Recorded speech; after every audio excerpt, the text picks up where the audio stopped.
तैयारी कर रहे हैं मास्क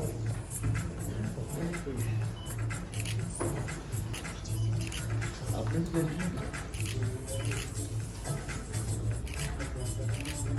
आपने ग्रेजुएशन किया था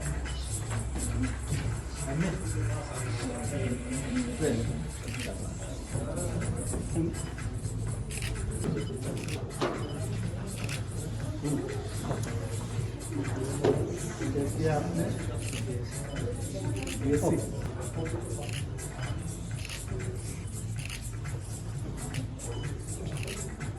Abu Turab, कॉलेज में ये Nasir Loi.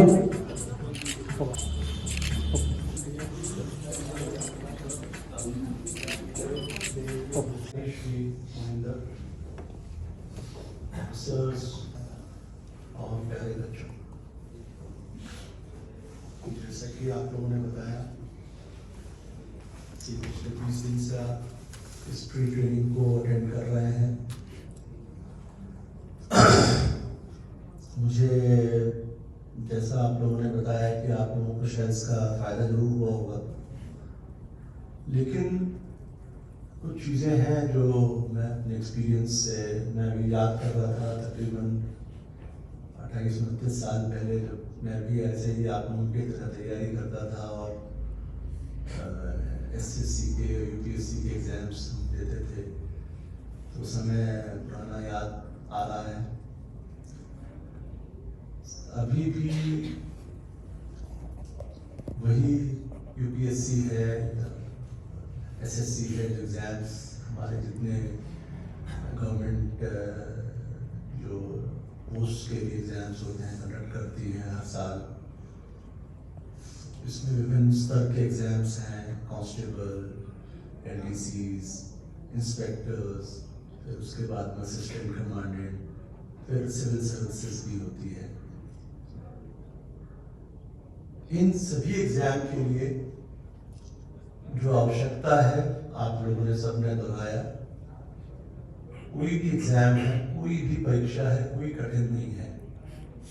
और आज से 30 साल पहले शायद उतनी सुविधाएं नहीं थी जितनी आज है। आज आप जरूर दूर हैं, लेकिन हमारे पास सोशल मीडिया है, सब एक्सेस रहता है, आप अवेयर रहते हैं। उसका फायदा जो आज की जनरेशन को ज़्यादा मिल रहा है। हाँ, 30 साल में जो मैंने ऑब्जर्व किया, जो कंपटीशन है वो भी शायद बहुत कई स्तर पे ऊपर उठा है, बढ़ा है। कुछ मूल सिद्धांत हैं आपको जो सक्सेस के, जो आप लोगों ने स्वयं दोहराया। एक तो डिसिप्लिन। आप कोई भी अपना जो गोल ले रहे हैं कि मेरे को ये एग्जाम क्लियर करना है, इसका समय 6 महीना है, और उसके हिसाब से आपको अपना जो फोकस है वो उसके ऊपर लाना है कि मेरा ये एम है। चाहे वो एसएससी का, कांस्टेबल का है, चाहे सब इंस्पेक्टर्स का है, चाहे असिस्टेंट कमांडेंट का है, या और कोई एग्जाम जो आप चाहे बैंक में बैंक ऑफिसर्स का है, या जो भी है। मूल रूप से इनके एग्जाम 80-90% मैं देखता हूँ सेम ही होते हैं। हाँ, डिफिकल्टी जो स्टैंडर्ड है वो उसमें चेंज हो जाता है। जितना आप थोड़ा ऊपर स्तर पे जाएंगे तो उसका डिफिकल्टी लेवल और ऊपर हो जाता है।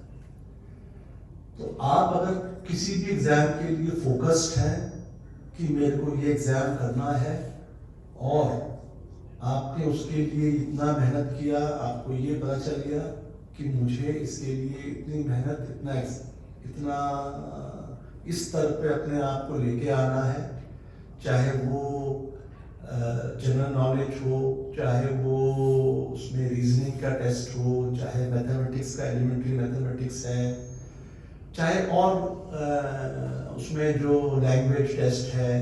तो हर स्फेयर में जो भी 4-5 थिएटर्स हैं एक टेस्ट के अंदर कंडक्ट करने के, 4-5 जो भाग हैं, हर भाग में आपको अपने आप को इम्प्रूव करना है। तो जैसे 100 क्वेश्चन होते हैं, आप देखते हैं तो कुछ लैंग्वेज के हैं, कुछ रीजनिंग के हैं, या अलग अलग पेपर हैं, 2 पेपर हैं, तो एक लैंग्वेज का, एक रीजनिंग का, एक जीके का। तो आपको हर स्तर में, हर स्फेयर में जाके अपने आप का जो लेवल है, जो स्तर है, उसको उस लेवल तक लाना है, ताकि उस एग्जाम को अचीव कर पाओ, पास कर पाओ। हाँ, एक अच्छा होता है जब आप एक ग्रुप में मेहनत करते हैं, तो एक दूसरे से लगन लेते हैं, एक हेल्दी कंपटीशन होता है, उसका फायदा जरूर होता है। आदमी अकेले तैयारी करता है तो उसको अपना स्तर का आभास नहीं हो पाता कि मैं कहाँ पर हूँ। इसीलिए तो एग्जाम सिस्टम होता है, इसीलिए ये कंबाइंड कोचिंग होती है कि आप कोचिंग करेंगे तो आपको अपना स्तर लगेगा कि हाँ, मेरे को इसमें इम्प्रूवमेंट करना है। लेकिन अंत में जो मेहनत है, वो जो इंस्ट्रक्टर स्टाफ है उसकी तो है ही, लेकिन मेहनत स्वयं खुद बच्चे की ही होती है।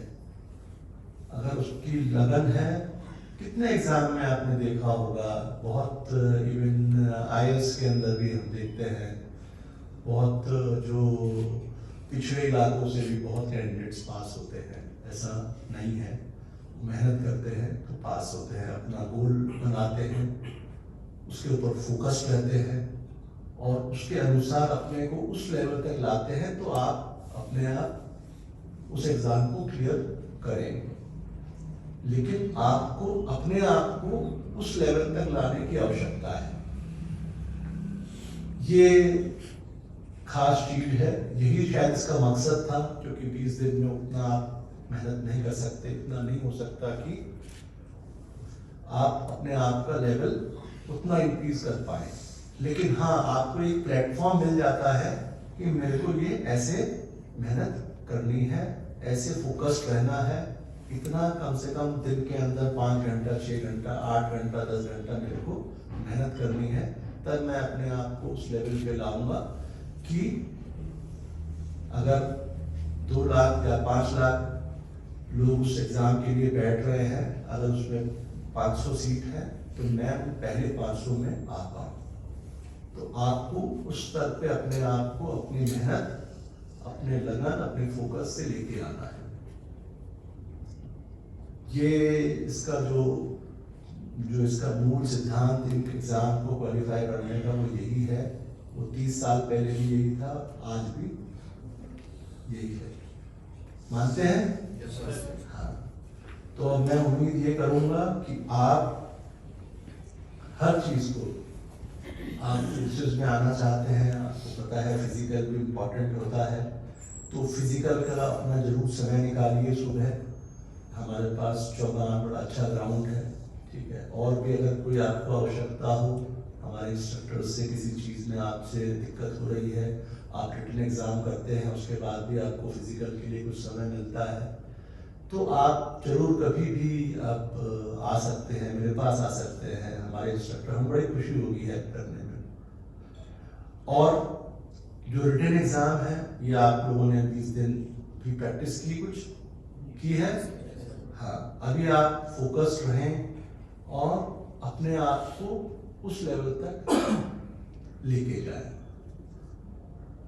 ताकि चाहे कोई भी हो, इवन सीआरपीएफ में अगर आप या पैरामिलिट्री में आप ज्वाइन करते हैं, सीआरपी, बीएसएफ, आईटीबीपी, सब में इवन आप एज कांस्टेबल ज्वाइन करते हैं, तो आपको आगे डिपार्टमेंटली एग्जाम देके भी आप सब इंस्पेक्टर के रैंक में 5 साल के बाद आ सकते हैं। और इसी प्रकार असिस्टेंट कमांडेंट का भी, और 5 साल के बाद में आप असिस्टेंट कमांडेंट का भी डिपार्टमेंटली, जो हमारे कांस्टेबल्स हैं या सब इंस्पेक्टर्स हैं, वो एग्जाम देते हैं और वो वहाँ उस स्तर तक पहुँच जाते हैं। वो सीट उन्हीं के लिए रिजर्व रहती है, सीआरपी, बीएसएफ, सभी पैरामिलिट्रीज में। तो आप तो जिस स्तर पे आपको सीआरपीएफ या पैरामिलिट्री ज्वाइन करने का मौका मिलता है, आप उसी स्तर पे ज्वाइन कर लीजिए और फिर अपने आप को बाद में भी आप एक्सेल कर सकते हैं। मुझे बड़ी खुशी है कि जो हमारे बच्चियां हैं वो भी मेहनत कर रही हैं, और अभी हमारी महिलाएं भी एकदम कंधा से कंधा मिला के फोर्सेस के अंदर हैं, चाहे वो इंडियन आर्मी हो, चाहे पैरामिलिट्री हो, फ्लाइंग के अंदर भी और ऑपरेशनल एरिया के अंदर भी महिलाएं पार्टिसिपेट। और मैं उम्मीद करता हूँ यहाँ पर भी इसी प्रकार जैसे हमारे बच्चे कर रहे हैं, मेल मेंबर करते हैं, वैसे महिलाएं भी उसी प्रकार आगे बढ़ें, मेहनत करें और कोई भी जॉब करें, वही बराबरी है।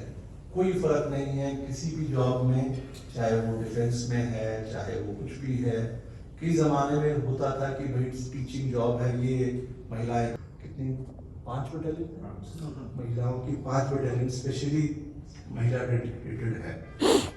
उसके अलावा भी आरएएफ है, आरएएफ के अंदर महिला का अलग कंपोनेंट रहता है। तो इसलिए आप लोग भी